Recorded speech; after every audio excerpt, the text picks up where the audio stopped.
নোয়াখালী সদরের কাশেম বাজারে জামে মসজিদে ধর্মীয় আলোচনাকে কেন্দ্র করে বিএনপি জামায়াতের সংঘর্ষ। আহত উভয় পক্ষের অন্তত ২০ জন। মসজিদে আটকে রাখা হয়েছে জামায়াতের অর্ধ শতাধিক নেতাকর্মীকে। এ বিষয়ে জানাতে ঘটনাস্থল থেকে যুক্ত আছেন সহকর্মী নাসিম শুভ। শুভ, সংঘর্ষের সবশেষ খবর কি জানাবেন, আর পরিস্থিতি এখন কেমন দেখছেন?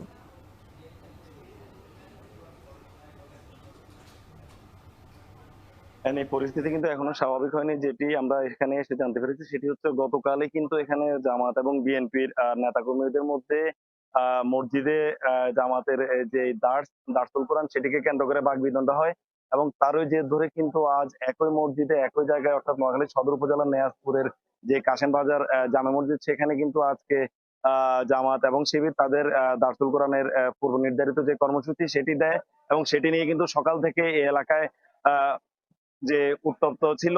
তো আজ আসর নামাজের পরে কিন্তু নামাজের পরে কিন্তু জামাত এবং বিএনপির স্থানীয় যে নেতাকর্মীরা রয়েছে তাদের দুই পক্ষের মধ্যে এই দারসুল কোরআনকে কেন্দ্র করে বাকবিতণ্ডা হয় এবং বাকবিতণ্ডার এক পর্যায়ে উভয় পক্ষের ধাওয়া পাল্টা দেওয়া হয় এবং সর্বশেষ এখন পর্যন্ত উভয় পক্ষের প্রায় ২০ জনের বেশি আহত হয়েছে এবং বেশ কয়েকটি মোটরসাইকেল ভাঙচুর করা হয়েছে। আমরা এখানে এসে বিএনপি এবং জামাত উভয় দলেরই বিভিন্ন নেতাকর্মীদের সাথে কথা বলেছি। বিএনপির নেতাকর্মীরা যেটি জানিয়েছেন সেটি হচ্ছে জামাত পরিকল্পিতভাবে এখানে এই বিশৃঙ্খলা সৃষ্টি করেছে। তবে জামাতের দাবি হচ্ছে এটি তাদের দলীয় শিবিরের যে পূর্ব নির্ধারিত প্রোগ্রাম, সেই পূর্ব নির্ধারিত কর্মসূচি। তো ঘটনাস্থলে আসলে ২ ঘন্টা আগ থেকে কিন্তু এখানে যে মসজিদটি রয়েছে সেই মসজিদে জামাত এবং শিবিরের ৭০ জনকে আসলে তালা দিয়ে অবরুদ্ধ করে রাখা হয়েছে।